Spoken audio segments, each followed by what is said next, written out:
Before we jump into this episode, I just want to say thank you to our sponsors, Gateway Seminary.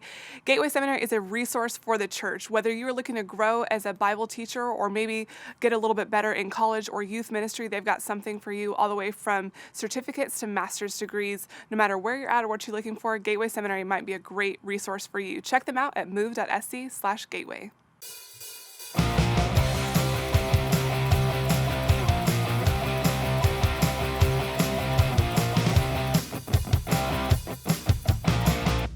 Well, hey everybody, and welcome to Debrief with your friends here at Sandals Church. I'm here with the PMB and the Mrs. PMB.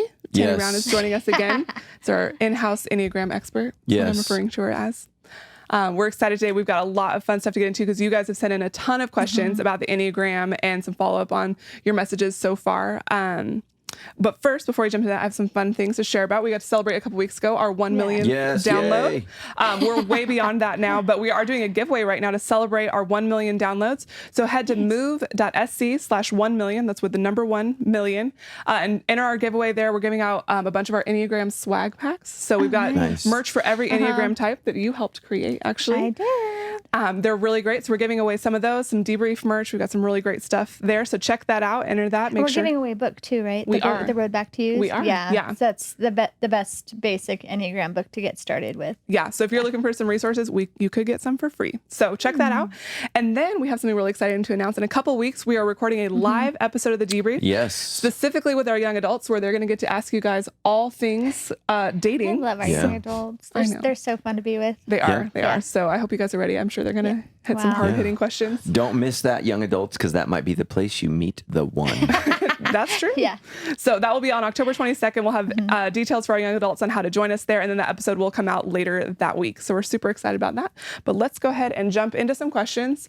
First and foremost, we have some follow-up from last week. Yes. Because in an odd run-in of timing. Odd turn of events last week. Yeah, you guys both released episode. Pastor Matt, you did an episode here on the Debrief all about a real conversation around suicide. And Tammy, you actually had an opportunity to interview someone who has experienced that in her own life with her husband. But you guys had some differing things that came up when it came to talking about empathy and sympathy and our response. Can you kind of talk through where you guys landed Well, on first that? of all, it was so interesting because we did not plan that. Everyone said, did you guys plan that? Yeah, clearly not. We clearly are not Did we on the plan same to page, say the people. exact opposite things? No. But we had, been in talks with Kayla for about 7 months to come on and do that conversation and had it recorded for 2 weeks before we even had that local suicide happen. And so it really was just coincidental. But we had ours recorded for a while before the Debrief came out. But a lot of people were asking about how on the Cultivate podcast, we talk about the importance of empathy. Right. And on the Debrief, Matt might have said empathy. The truth.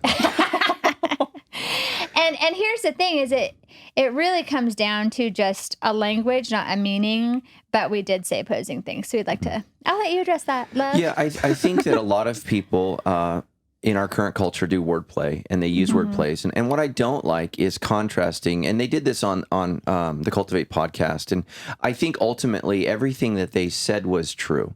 I don't think that we have to throw sympathy under the bus in order to get people to feel empathy. And so sympathy is not just pity. That is one of the definitions of pity, and that's not always a bad thing.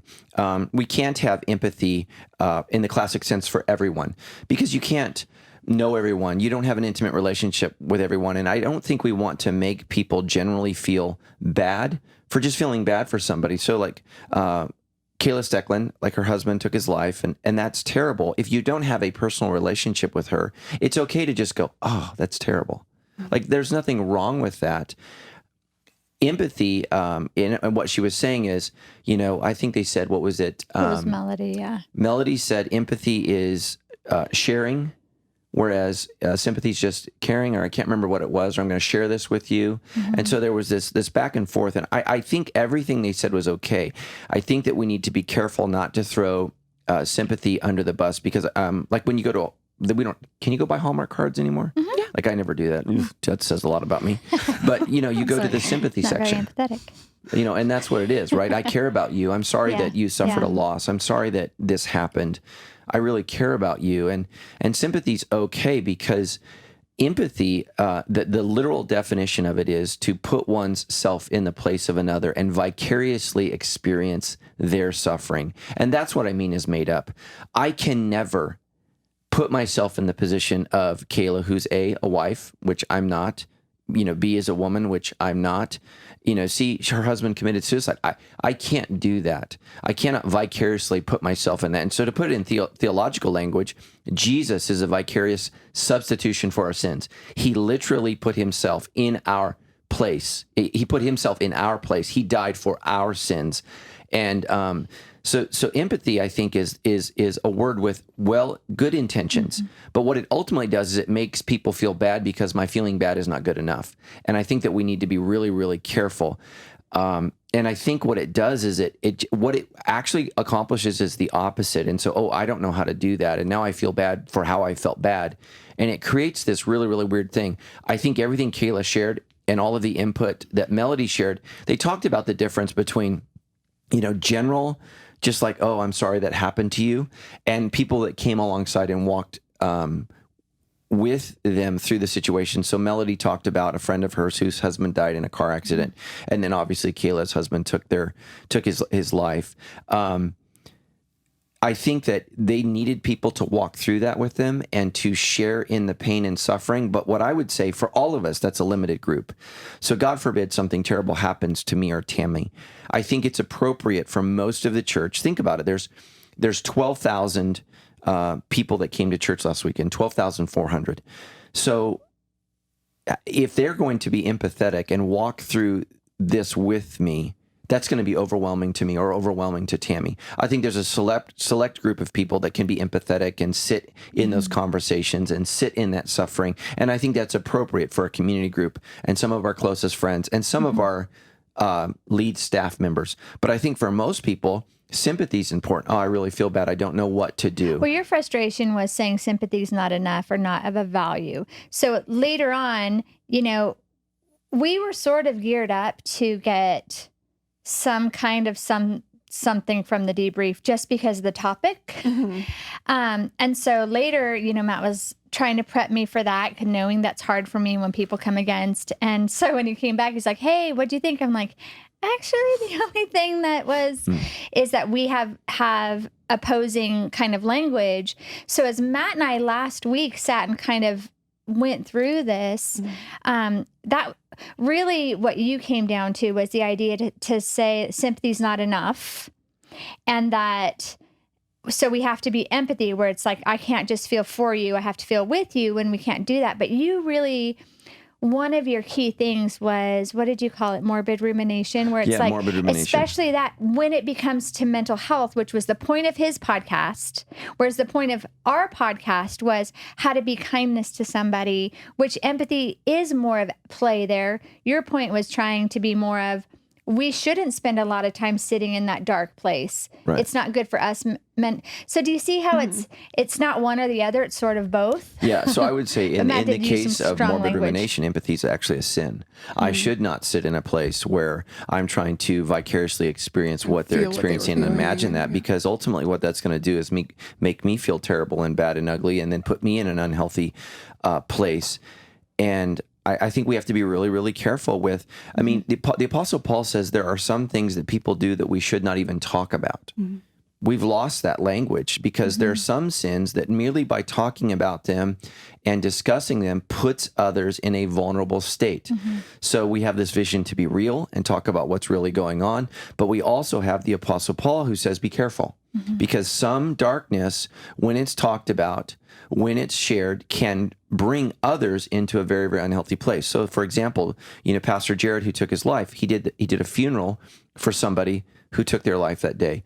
And so think of someone who struggles with morbid rumination, so the thinking of taking one's own life, and then you are thrown into this situation where you're kind of forced to think about that because you're grieving with people and you're experiencing people's pain. And it's one thing to know that somebody died. It's another thing to sit in a funeral. It's a whole nother thing to lead a funeral and to actually be kind of in God's place in that situation. And that's a lot of pressure. And I think a lot of just emotional and spiritual attack that, we need to be careful about when we step into those things. In particular, if you're someone that struggles with suicide thoughts, I would encourage you to stay away from those things because it could send you down a very, very unhealthy path. And I heard Kayla talk about when she lost her husband, she said something triggered him.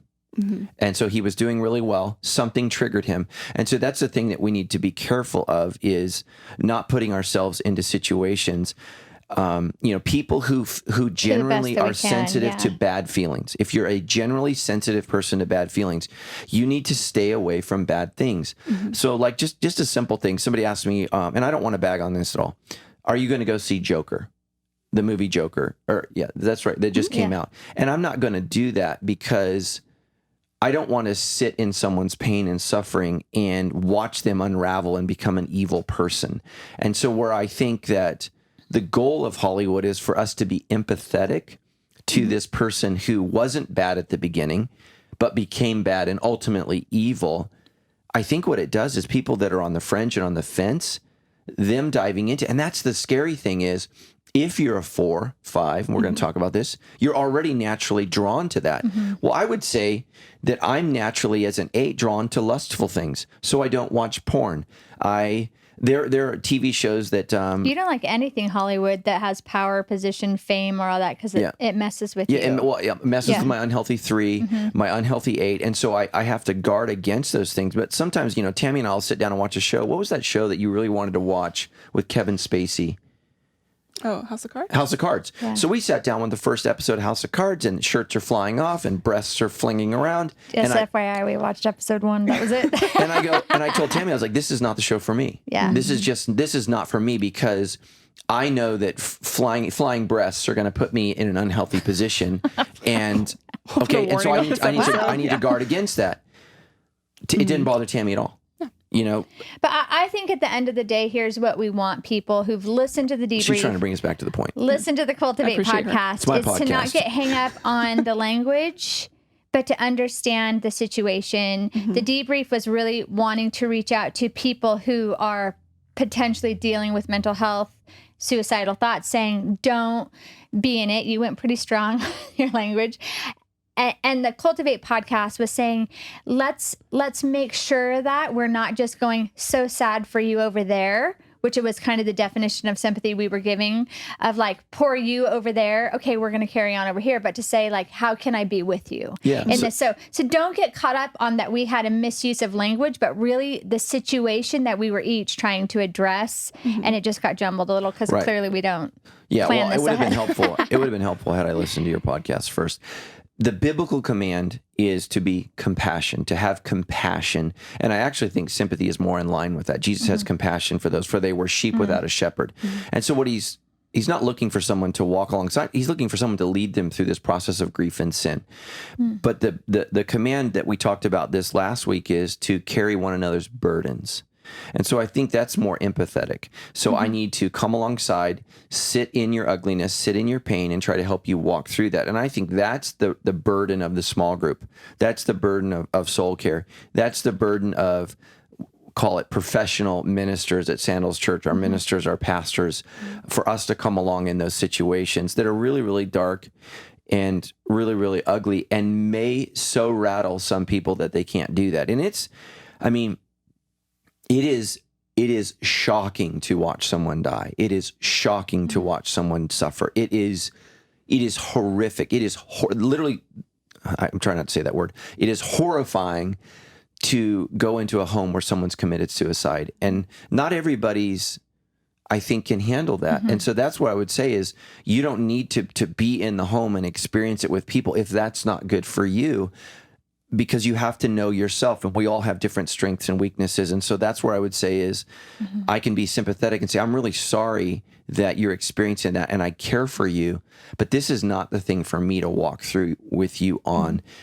And ultimately, even close friends, there's going to be a season where you go, you know what, we need to hand this baton off to professional help. This is now in the realm of psychologists and psychiatrists. And even a psychiatrist and psychologist, they have to keep a safe professional distance from the person, because if they exercise empathy, they're going to be a wreck themselves. And so we need that kind of non-personal advice and counsel that's kind of sterile. It's like, hey, here's what you're experiencing, and here is some wisdom and some counsel from someone who's not sitting in your shoes with you, but has studied this, has some expertise, and generally speaking, these are healthy tools for you to move forward in this. Because oftentimes when we're in it with somebody and we're exercising empathy, we don't have the wisdom because we're now suffering. We're now co-drowning together. Well, and we've actually seen this firsthand, which I think is part of Matt being so passionate about that on the debrief is, we have a daughter, super high 4. We have seen her with a couple of relationships that she has where someone was in some dark things. She's doing, granted, she's younger, she's 21, but trying to walk, and then she's tanked completely emotionally. And so, we've had to tell her, like, it's okay to love this person, but you have to figure out a healthy way to do that. And so we are sorry that we had opposing. I mean, that's real life. These are real conversations. But again, both are true. Our points were different, which is why we were passionate about both. But I think there was that little discrepancy. I think ultimately, I would disagree with the words, but I agreed with everything Kayla said in terms of her process. Well, and to start out the second episode, Kayla says, one of the things to not say to somebody in grief is, I know exactly how you feel, because you don't. Which is what I meant by... Right. So it like hold on, let me full finish. circles Which is what I meant by empathy is made up. Because a person who's empathetic will say, I know exactly how you feel. Because they believe, if you look at the literal definition, that they can put themselves in your place. And that's weird. So that's weird. But in terms of... what Melody said, coming alongside, caring, how can I help? I thought they did a great job of saying, how can I come alongside you in your grief? And I thought what Tammy said was amazing, drop the meal off, but don't come in, even if you're invited, because people feel weird. I thought that was fantastic. But we don't know. Even if you've experienced something very similar, I think it's okay to say, I've walked through something similar, but you can't say, I know exactly how you feel. And that's unwise, and I don't think helpful. So go ahead. Sorry. That was it. Okay. We just want to clear that up for everybody. I want to get a little bit more into what you were talking about with the 4s and 5s, because this weekend in your message, you talked specifically about depression and anxiety and discouragement and what that can look like for each of the types. And we don't usually get into specific type things here, but you specifically called out 4s and those who are high 4, high 5 really can struggle in this area because it's easy to get stuck in kind of a loop. And we had a couple folks ask what's a good step forward, especially for people who have a type that's more prone to depression. What's a good step forward to get out of that loop? Yeah. So the 4-5 combo. So what that means is if you're a 5-wing 4 or a 4-wing 5 has the highest rate of depression. And if, when you look at the stages, is it 7 or 9 stages on the Enneagram? I think it's 9. I can't remember. There's varying things, and it's literally, 1 is the ultimate health, and 7 or 9 is the least health, and they all degrade into mental illness. So when you look at the scale, all of us unhealthy or not. Yeah, I mean, we all go nuts. Like if you continue to not deal with your issues and you become more and more unhealthy, you just literally unravel. And psychosis for each number looks different. But for the 4-5. It goes down into and degrades into depression and suicidal thoughts and tendencies. But that's like level 9. That's, I don't want you to think, well, my kid's a 4 or my spouse is a 4, they're going to get there. No, that's saying, that's like saying every 9 that has a drink of alcohol is going to become an alcoholic, or every 7 is going to become a glutton and obese. That doesn't happen. That could happen if you don't do that. I mean, every 3 is going to become a pathological liar, and so the unhealth for the 3 is we become narcissists, like just bizarre narcissists, where we literally can't see anybody else's feelings, thoughts, or whatever, because everything processes through us that we don't even understand. So what I would say is for the 4 is You have to be in community with non-4s. I think that's the most important thing, because you're already what the value that the 4 brings to the group is depth and emotion. And 4s, man, are challengers, so they will speak up and say, when they're healthy, here's how I'm feeling, here's what I think. And you want a 4 in your group because they're going to feel, they're naturally empathetic. They don't have to sit there and they're already right there with you. They're in your suffering, they're in your pain, and they're going to be your best friend in that moment. But they need to have others, and 4s like to flock together. Let's all get together and just feel our pain, our suffering, and that's why I think Hollywood is so negative and dark, is because it's led by a bunch of 4s, and it's literally, how can I out negatively feel you, and how can I be more dark, and you know, we were talking about was the movie La La Land, and I love that movie until the end, and I'm just like, I hate the ending, and you know, it doesn't have to end horrible to be creative. It's like, why can't we have a happy ending? And it's like, well, that's how life is. And it's like, yeah, well, I know, that's why I go to the movies, to escape life.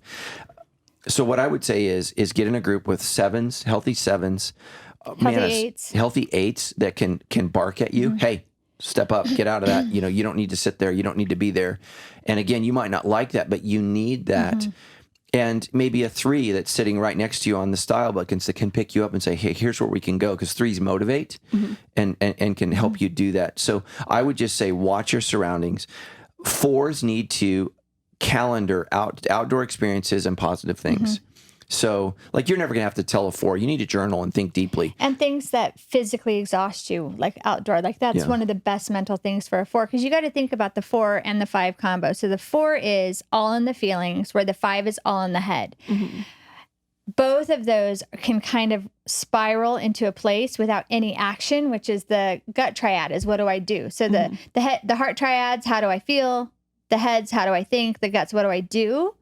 There's none of that happening there, so they can really kind of get lost in, what do I think about, how do I feel, and then how I'm thinking makes me feel worse, you know, that kind of a deal. And so doing is so important about exhausting yourself. Again, we have a 4-5. That's our daughter Kennedy, and she is learning, even at this young age, that when she's not okay, she's got to go for a run. She's got to get outside, go for a run, do something, you know, that's active and physical to start lifting when she gets dark. Yeah. So the challenge is, right. So the 4 ideates on their pain and their suffering and their feeling, and the 5 isolates. So if you're taking notes, you got to write that again. So the 4 is ideating. So just literally just sitting in their pain, feeling it, thinking it, circling it. And then the 5's going to withdraw and isolate. And so that's why if you look at your scores and you have those 2 high scores, you got to know that when I'm feeling dark, I've got to get out of my mind and get in relationships with others. And a great thing for that is a walk, a swim. And if you're a depressed person, swimming, especially in cold water, is key. Literally, I was talking to a good friend of mine that was having a panic attack. And I said, go to the ocean today, this is after church, and jump into the water. And he said, well, I can't swim. I said, well, don't go that deep. You know, he said, you could also do a pool. He said, I'm not a good swimmer. I think it was, I can't remember why I said the ocean. I don't think he had a pool. I think they were down there. But he needed cold water. And there's something about cold water and the outdoor and the fresh air that can awaken you. And it's something as simple as a walk on the beach, but get in the water. If you're terrified of sharks, get your feet in the water. Just jar your system. And then a simple exercise, if you can't get to the ocean, walk down the street, in the middle of the street, make sure it's a safe street. And as you're walking, take your eyes and look at the trees on the left and look at the trees on the right, and just keep doing that. And what that does, especially for the male brain, is it helps the male brain disengage a negative thought. So think about when you're ruminating. So we talked about morbid rumination. So when you're ruminating on a negative thought or depression, your brain is literally stuck. So how do I get it unstuck? So I'm forcing my eyes, and if you're watching on the video, I'm looking left, I'm looking right, I'm looking left, I'm looking right. Well, my brain is having to shift left, right, as my eyes draw attention to one side and the other. It's kind of bizarre if you don't think about that, but your brain literally fires neutrons back and forth. And that's been that's a simple thing that doesn't require any kind of help. Any kind of medical help. You can just do that. So cold water, exercise is another thing. Get your blood circulating. The problem is you don't feel like doing that. Here is the Holy Spirit. It's the fruit of self-discipline. So self-discipline is doing things that I don't feel like doing, but I know I should do. And so I need to do that. And all the ones were just like, I told you. No. The constant fight in our house. So, and what I would say to the ones is the ones have to take a Sabbath when they don't feel like they should. So that's for them. They got to take a break. The rest of us got to get out there and do that. And so just know that isolation is bad, and rumination or ideation, like just fixating on what's wrong with your life. And we can all get there. And I picked up a book, that I bought this summer to read, and I got through about half of it, and I didn't finish it. And I wrote down a verse, and it's Philippians 4:8 that says, whatever is good, whatever is honorable, whatever is true. There's two more whatevers, I can't remember. But it says, focus on these things. And what you need to do is, if you're a journaler, and I'm not, is in those moments, start making a list of what's good in your life. And if you're walking, I would say those things out loud. God, I'm thankful for this sunset. The sunset is beautiful. God, the fresh air is beautiful. God, I'm thankful that I have this friend, I have that. And just start focusing on those things. And if you are super isolated, say, I'm thankful that I have a church that's willing to talk about this. I'm thankful that I have a church that allows me to use my gifts and gives me an opportunity to serve God. So those are beautiful things, because what you can do is say, well, nobody loves me, nobody cares about me, I don't matter.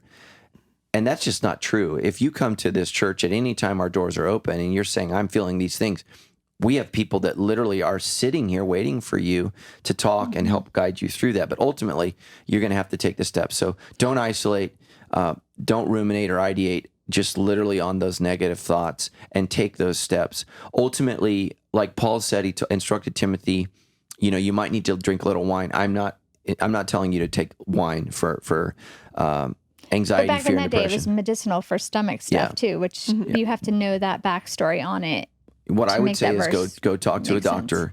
and don't be afraid to say, okay, I might need some medication, because if you're bipolar, we can pray all day long, but if your chemistry's off, that's going to affect your walk with Christ. And so we want to deal with that. I mean, the same way if you had a broken arm, we're not going to expect you to continue to operate until that arm is fixed. So our brains are functioning the same way. And so if we need some medication to help our brain, I think that's a good thing, so that we can get in a healthy place and really begin to work on some issues that the medication will allow us to work on. And I'm not saying that for every person, but don't write that off, because a lot of people think, oh, something's wrong with me, and there's shame associated with needing some medication or needing some help in that area. But ultimately, I think that point was, seek medical help and literally go after radical change. And so in my mid-30s, I realized I have to eat different. I cannot continue to eat this way, because a lot of the way we feel is diet related. You don't want to hear that, but it's just true. You got to change what you eat, when you eat, and how you eat. I had to change my exercise. I don't feel well if I don't exercise. And so I have to start exercising, and that has to be in my repertoire 6 days a week. I had to go to counseling. I eventually did deep healing. I started to really, really invite people to challenge my life, because what I was doing wasn't working. And so we need to do that. So I don't know if that's enough. Well, I would just say, I like that you brought that last point. Now, for the 4-5s out there, what we don't want you to do is feel discouraged. Matt's just showing one of the ways that the different numbers can play together. We could tell you all different kinds of combinations, but that one in particular plays together in a certain way that's isolating. The 4 also believes no one understands me, which makes them more withdrawal, that 5. So that's just one of many combos that can play together in an unhealthy way. But we all have that, but that's at the worst case scenario. But the other thing about the medication is, absolutely, we would recommend that. But also, one of the things Matt and I have been talking about, something we talk about with our small group, with our kids, with our close friends, is the responsibility on our end. That right now it's like, well, everything should be medicated. We don't think that. There are some things that we have to be, you said self-disciplined. My friend Lisa Bevere and I have this conversation about being the gatekeeper of your life, which Matt and I are even right now doing. Like Matt's saying, social media is causing me a great deal of anxiety. He has a responsibility then to monitor how much social media he's engaging in. For me, if I'm not exercising and if I just eat junk, I get all kinds of emotional in a bad way. I need to be disciplined to make sure. So you do have to be the gatekeeper of your own health, which might not require actual medication. It might make you say, I don't love eating this way, but it's good for me. I want to be on social media, but it's bad for me. So I need to limit that. Like, there's so many different kinds of things that are affecting us negatively that medicine isn't just the solution for. Sometimes we have to cut certain people out, limit them, certain activities out.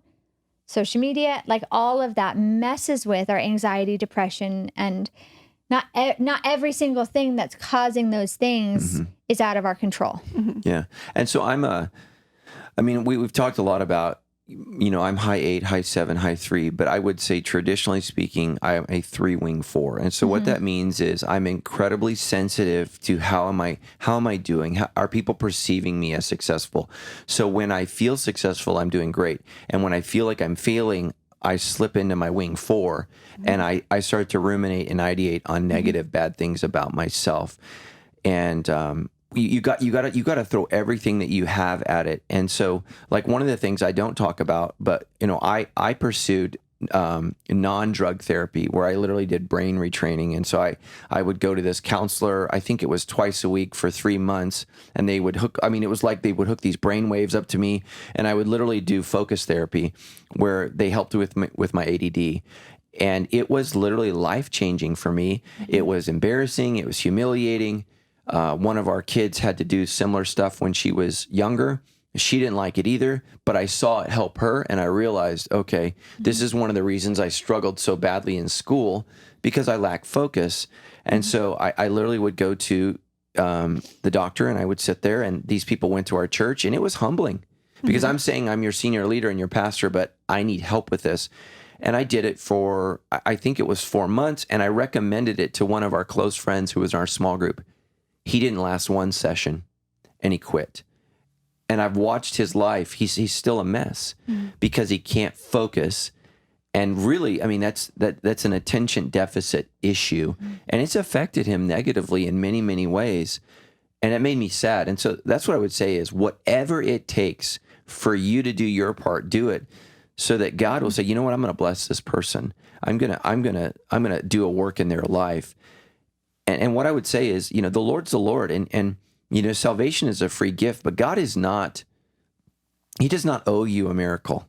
He's already done everything that he said he would do for you, which would save you in Christ. And so prayer and asking for miracles, if you're in heaven, why would God do these things for you if you're not going to change your life, if you're not going to benefit his kingdom, if it's still all about your kingdom? And you have to evaluate those things. And so I literally said, God, I want to be used by you. And so I'm going to do everything I can to change. Ultimately, I'm not God. And so if God allows me to continue to struggle in this, and I still battle anxiety, I'm not as unhealthy as I was in my 30s, but I've learned, okay, what's going on here? And when anxiety and when depression and when discouragement comes up, the question you need to ask yourself is, okay, what am I not paying attention to?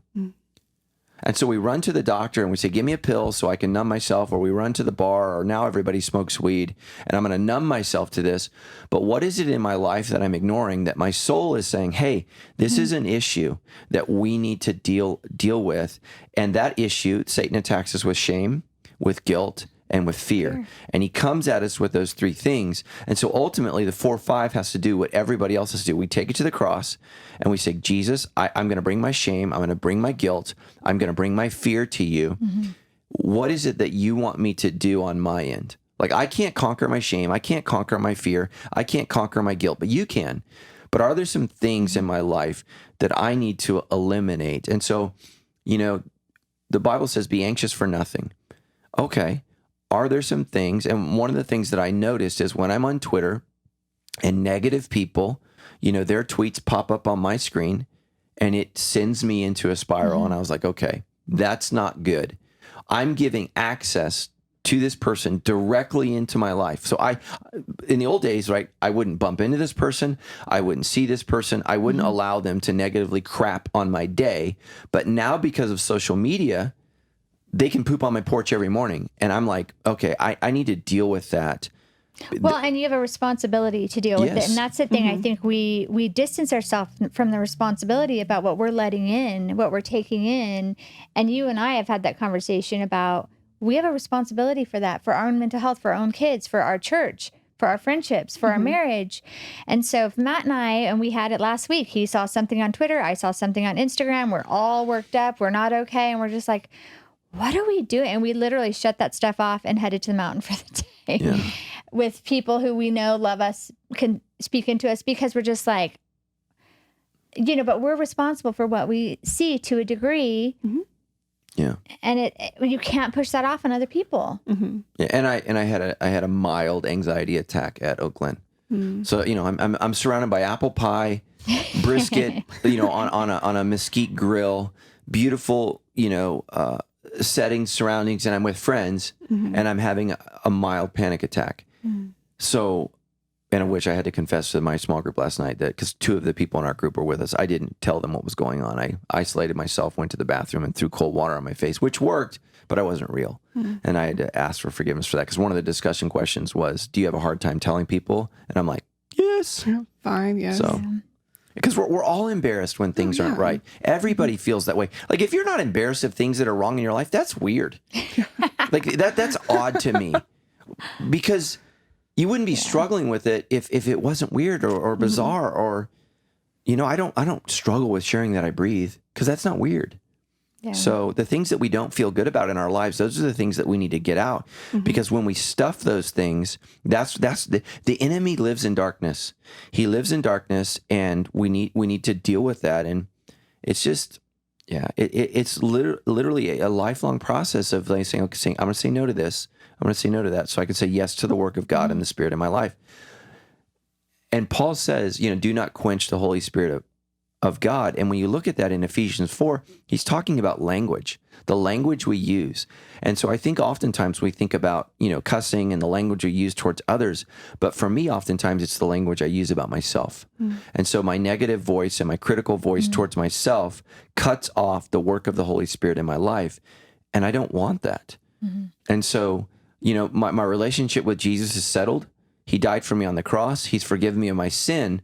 But my ongoing relationship with the Holy Spirit is a relationship, and it ebbs and flows just like relationships do. And so if I sin against Tammy, our relationship is separate. If Tammy sins against me, it's separate. So the Holy Spirit never sins against me, so we always know who did it. So it's me. All right. Well, we've got some great questions that folks have sent in just in follow-up to what we've been learning as we've started unpacking our styles. And Carolyn wrote in and said, you've talked about the kinds of people we need to give us honest feedback. I'm wondering what strategies we can use to figure out the best kind of feedback to give others. I'm specifically thinking of instances where maybe we don't know their type, or we don't know if they're maybe high in multiple numbers. So what are some good strategies for figuring out the best kind of feedback to give other people? Yeah, I would just say be Christ-like. I mean, that's the best feedback. I don't give feedback unless it's asked for. Very rarely would I say, do you want some feedback?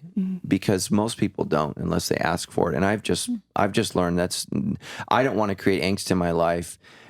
And so I would only give input to people who want input, unless it's your husband. If it's somebody close to you, like my kids, my wife, a staff member, I give input.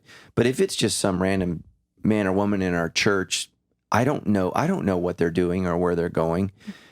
If they're overtly sinning and it needs to be addressed publicly, then yeah, I would do that. I would say, hey, we don't talk that way. That's not appropriate. That's fine. But most I would say, don't try to get caught up in reading people and guessing what they are. Just say, oh, I didn't like that. Interpret it from yourself and your number and what you know about yourself. And so as a 9, you need to be declarative. As an 8, Tammy, I don't want to give away our sermon. We're going to work this out together. We were talking about the questions that the numbers need to ask when they engage relationships just like that. So give me a week or two, and Tammy and I are going to give you specific things to ask from the perspective of each number. And because we were just talking about in the car, I was talking about her car her number. And I just said, do you really need to worry about that? And she said, those are great questions for every number to ask, because that's what the 6 needs to ask. Do I need to worry about this? But every number needs to ask this question. There's a question for every number they need to ask themselves before engaging with different kind of things. And don't give them away, because I want people to go, ooh, when we preach. That's so good. I think the question maybe could be, flipped a little bit. Instead of feedback, and this is what I tell women in Cultivate all the time, is instead of thinking of the feedback that you need to give, I would say try to think of the questions you need to ask. How can you be curious about, like, well, what are you hoping for? What are you feeling inside? What are you thinking? What's the thought? What are you afraid of? I think when you ask the good question, that's why I try to encourage women to become the best question askers. The person actually can kind of land on what they're really needing to hear. And it doesn't have to come from you. And here's the thing. When people come to it on their own, they're more likely to follow it because they believe it in the depths of who they are. When we just sit and throw all our feedback at everybody, they're like, okay, good, I'm going to go on my own. Because it's not something that they have a conviction about. But when they come to the conviction about it, and so being a good curious question asker helps people come to what their actual conviction is.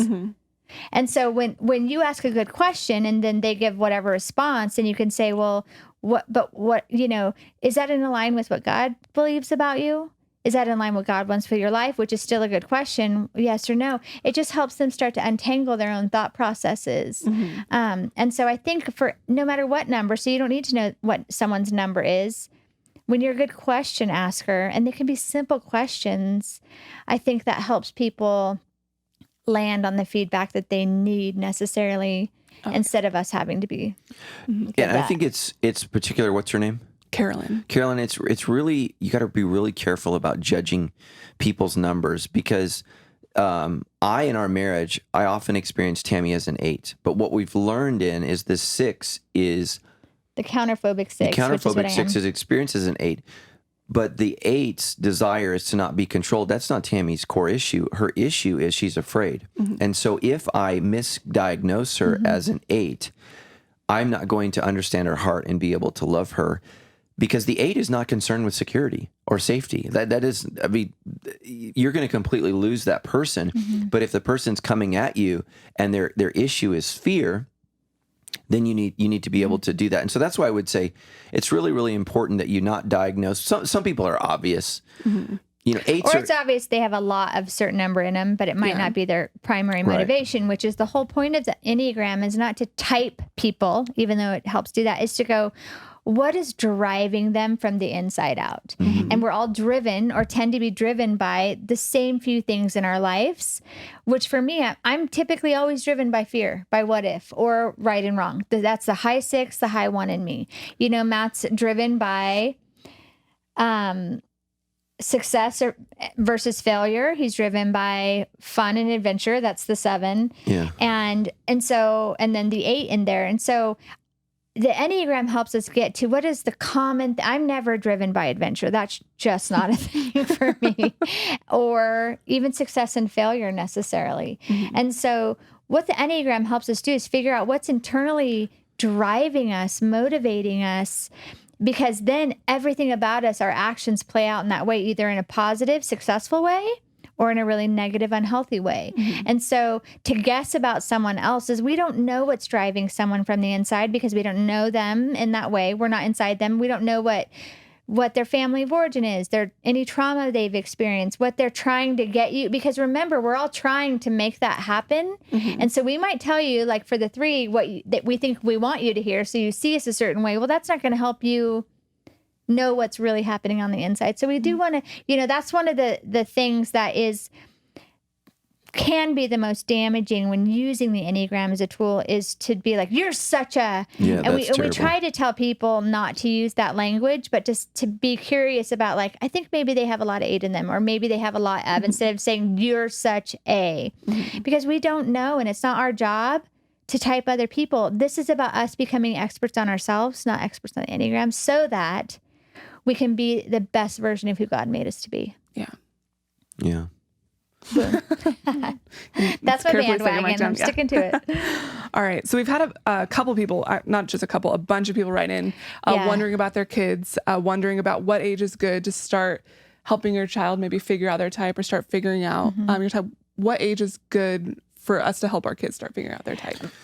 Yeah, I would wait as long as possible, because your kid is going to be a culmination of A, their personality, but B, their parents, and if they're younger, their siblings. And so it's been interesting to watch since we've got into this. Our son, when he first took the test, he really took it vicariously through his sisters and his mom and dad. And I'm not certain what he is yet. We know that he has some things that I don't have, and Tammy doesn't have. Like, we can see some different things in him popping up more predominantly than others, but we couldn't type him yet. Like, in my coaching class that I did, they would say, take it at about 18. We let our son take it at 15, but we did tell him, hold this very loosely. All 3 of our kids on their Enneagram have super high 9. Well, let me tell you who has no 9, the 2 of us. So are they super high 9, or do they have to be high peacemakers because Matt and I are so aggressive? They have to be, because they're under our authority. And so kids are so much of us still, us shaping them, us, which is going to happen. I mean, that's normal. But I would say, don't have your kids take the test. We encouraged our middle schoolers, elementary schoolers, even high schoolers to wait, but to just start being curious about themselves. Like, you know what? I do think I'm motivated by this or this, and hold it loosely. But again, be curious about it. Start kind of thinking about being real with self in that way. Asking other friends in their lives at that younger age of, like, if you had to guess, what would you think I am? To just start developing like that curiosity. But I think at 18-ish to maybe start taking it. But again, even that's going to change because they're so young. Like, a lot of our young kids have super high scores all over, and they're like, what does this mean? It means you're young. Yeah, it means you're growing and up you're still, figuring out who you are, based who you think you should be, based in addition to what everyone else thinks you should be. So that narrows off when you get a little older. So we say to just be curious about it and guess. Like, we see in our son a lot of 9 and a lot of 1 and some 5. I couldn't say where he lands just yet. He also has a little 7 in him. Kennedy, our 21-year-old, she is the individualist. Now that she's 21, we can say we have seen this in her since the day she was born. But at the time, even with Madison, so you start to see certain ones of them coming up. But again, that person needs to be the person to do it. And we just get to be curious about it. So the more that we've seen this, even, I guess we'll say Ethan, because he's our youngest now, he's almost 17. With him, I'm taking what I see in him, which is a lot of high 5, a lot of 9, a lot of 1. And so I'm starting to interact with him based on what I know about those styles. But I'm not being like, you're such kind of a deal. And we just try to use those strategies, and sometimes they work, sometimes they don't. But we know that some strategies, like my son does not have 8 in him. When we are super harsh and direct with him, he shuts right down. That does not, the clarity and directness does not motivate him. So we're trying to not do that with him because it doesn't work. Right. And so what we want to be is effective. Yeah. I would just say that I think it's, you can start guessing early on. And I but remember their guesses. Yeah. But I would go ahead and guess, and then try to parent your kids based upon the assumed motivation until you learn the motivation is wrong. And here's why that's important. If you're raising an 8 from a very early age, you have to be strong with them, because ultimately they're going to be isolated and alone because of their strength. They're going to have a hard time making friends. They're going to intimidate. They have a strong chance of being bullies. And you have to challenge that, because 8s really are interested in relationships and don't like being misunderstood. A 7, if you're raising a 7, you have to speak into that child that, look, if we want to do what's fun, we have to do what needs to be done. Otherwise, man, your kid gets to junior high and homework goes out the window. They're not interested in anything. They're going to try drugs, alcohol, sex. They're going to go that way. And so you have to help them from an early age learn to self-discipline their impulsiveness to do what's fun.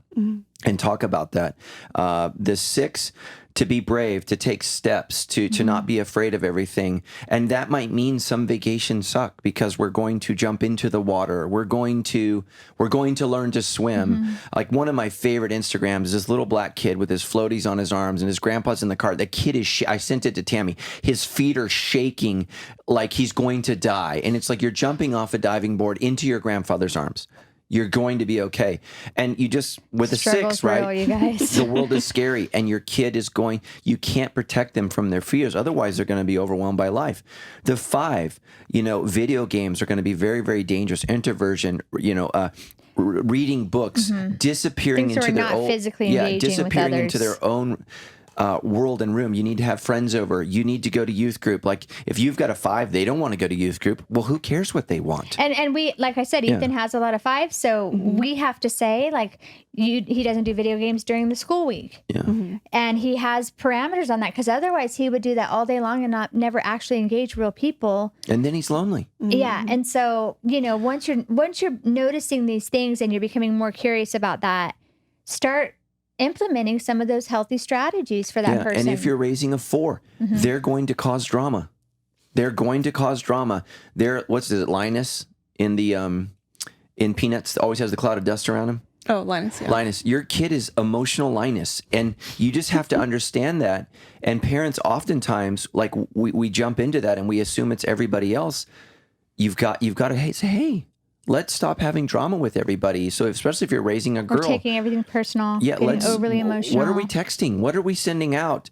This may not be for you because, you can't just post how depressed you are all the time, and that's not okay. And so a 3, man, very success-oriented, and a great parenting tool for a 3 is, we had to do this with our son, and he hasn't scored high 3, but his grades sucked. And I said, listen, you have A-level clothes, A-grade clothes, because your dad works in A-level life. I'm going to prepare you for your adulthood. So you're going to shop at Walmart and a thrift store because that's the level of effort. That's the level you're earning. That's the success you're achieving. And he looked at me because I was like, what's going to wake this kid up?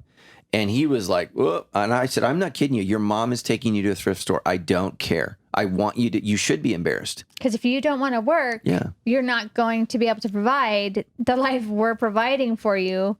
Yeah, and a lot of parents need to realize that is you've worked very hard. But the other side for the 3, though, is also kids running themselves ragged, and parents who are 3s have to watch this or have a lot of 3, even if 3 is not your primary. If you have a lot of 3, you have my kids in soccer, my kids in baseball, my kids in this after school program, they play this instrument, because that kind of rhythm in a life will burn out the soul faster than anything else. And so to make sure that having to succeed and win at everything isn't the goal of finding identity. And a lot of parents live out their need for that through their kids. Oh yeah.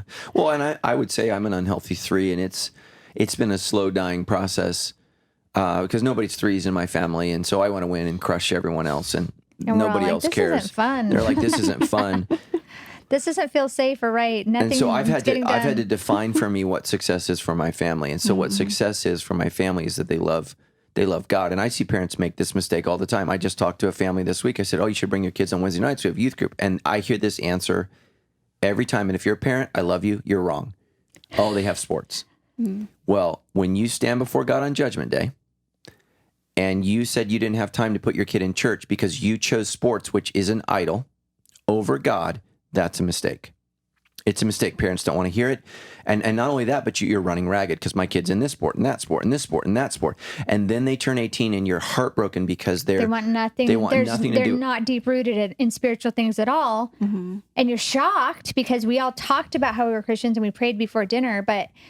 And this is what we see all the time with that is the parents being shocked that the kid's not deep rooted in church and doesn't go on their own now when they never were going before. But and I was totally frustrated with my mother growing up because she did not allow me to play sports that were on Sundays. And I'm so grateful now because all of my friends that played soccer, and none of them went pro. None of them are making any money. A couple got scholarships, but their lives are disasters. And I was at church every Sunday morning. I was not allowed to miss. It didn't matter what it was. And I am so thankful for that.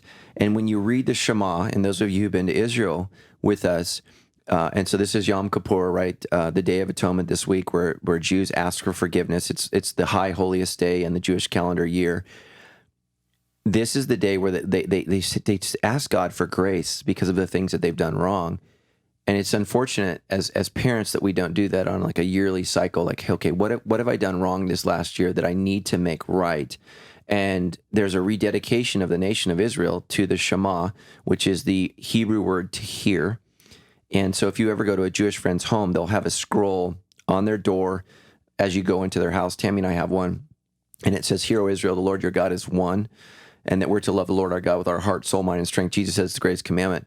But he says you're to teach these commands to your children every day, in the morning, in the afternoon, when they walk. You're to bind it on your foreheads, tie it around your arms. Those are the phylacteries that Jesus talks about. And our job is to teach our kids that God's number one.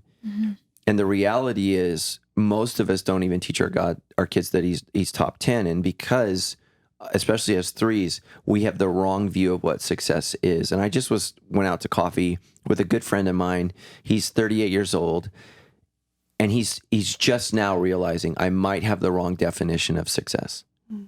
And he is an amazing guy. And he's going, okay, I might need to pivot at this point in my life and figure out I need to do something else. And so now he's considering ministry because that's a different calling. So let's do the other numbers. So twos are going to be, they're going to be the teacher's pet, the class helper. They're going to help everybody else. And as a two, their motivation is to get people to love them because of what they do. And you just have to, we love you for who you are. You're our child. You're our daughter. We appreciate everything that you do. Don't make them stop because they love serving.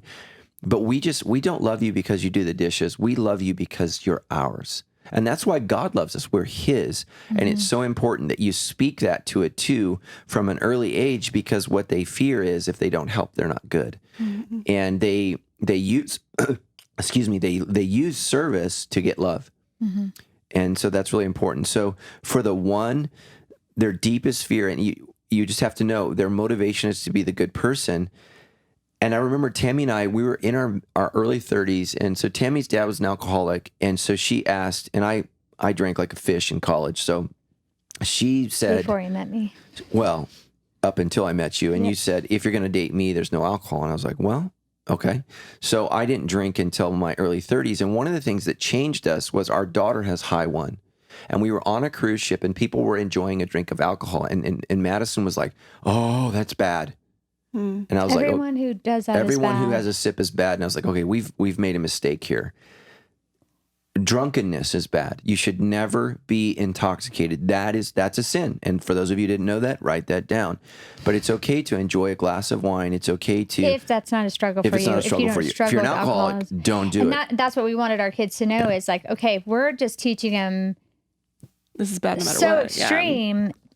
If they're exposed to it, they're not going to have any healthy ways to encounter and engage it with themselves. And so... Yeah, and so the one is going to draw false lines in the sands because what they want to do is feel not guilty. And so what they do is they constantly create rules that they and everyone else should follow. So the one will be like the tattletale. The one's going to make sure everybody's doing it right. The one and the two can be the mothering or the fathering figure in the house. But the two will lose themselves by helping the other siblings, and the one just ultimately can't give grace to themselves, and they're afraid or others. And so you just have to say, hey, I know you want to be a good person, but we need to give grace. We need to allow grace for others. And then the nine. Yeah, the nine, their core motivation is to have peace. And so what you need to understand is that you can't avoid everything, that sometimes you have to declare. So if you're raising a little 9, they have to share with a friend when their feelings have been hurt, when something's been wrong. You have to help them to declare. So like simple things. If you have a 9... And then the value in speaking up that there is right and wrong and that there's a time and place to speak for what's right and wrong. But a simple tool for a parent is when you go to order food at a restaurant, have the 9 declare what they want. They won't want to do it. They will be intimidated and scared to death, but get up to the counter, tell them what you want, because that's the core struggle of the 9 is I didn't say what I wanted. And so what we do, and a lot of siblings will do, is they'll order for the person. They decide for you. That was me as a kid. My parents ordered for me for years. Yeah. Like I would not speak to them. I order for myself now. I've grown. I've gotten more declarative. But that's so funny. Like as a kid, I like never wanted to order for myself. That's one of the best. Or I would just get whatever my friends got. That's one of the best rhythms and practices for parents of 9 to do is like, well, what do you want? Well, no, it doesn't matter. Yeah, but it matters to us what your heart is. You clearly have a thought. You clearly have a mind. You clearly have an opinion. And so to help the little 9s in your life, or kids you are curious, they have a lot of 9 in them, how to use their voice. Yeah, remember I don't want to say this, we have some good friends, and they have a large family, and one of their siblings is a 9, and he was with us, and we said, where would you like to go to eat dinner? We want you to pick. You would have thought I asked him to deny his faith in Jesus Christ. He was sitting in the back seat, utterly terrified. And I was like, it's okay. But he's grown up with such strong personality siblings. So he has a sister that's an 8. So 8s don't care what you want. They know where they should go, what it should be. And you know, and are offended when they don't get their way. And very strong, driven. Everyone else in the family is very strong, very driven, which is cool with that because it's good. But also when put on the spot about, well, what, we don't know you, so what do you like to eat? We're trying, you know, he literally could not. Yeah, it was funny. So answer. So you got to help them. And if you're raising an 8, they always want their way and are offended when it's not their way. That was one of the conversations I had with my brother when we were unpacking our life in counseling together. He said, I felt like you always got your way, which I'm a high 3. He's a high 8. So you have the 2 strongest personalities competing for every single meal. And I don't think his memory was correct. But I'm 8s in general see the world as coming again. Yeah. So when he didn't get his way, it was an affront to who he was as a kid. And that's where a parent has to say... And Matt's just trying to win to meet that inner need. Yeah. Oh, dude, I was... See, they all play. They can all play together. Oh, for sure. All right, what do we got? Okay, we're going to wrap up here with just kind of some more practical questions. We just went over an hour. I know, I'm sorry. Matt said we're going to do an hour. I just failed another goal in life. It's okay. Pick yourself up, move on. You still matter to us. Yeah, you still value you're your more identity. than just success I'm a total or failure. failure. Oh, well. All right. So Michelle and some other folks wrote in just with some practical questions as people are looking at their scores, starting to understand them.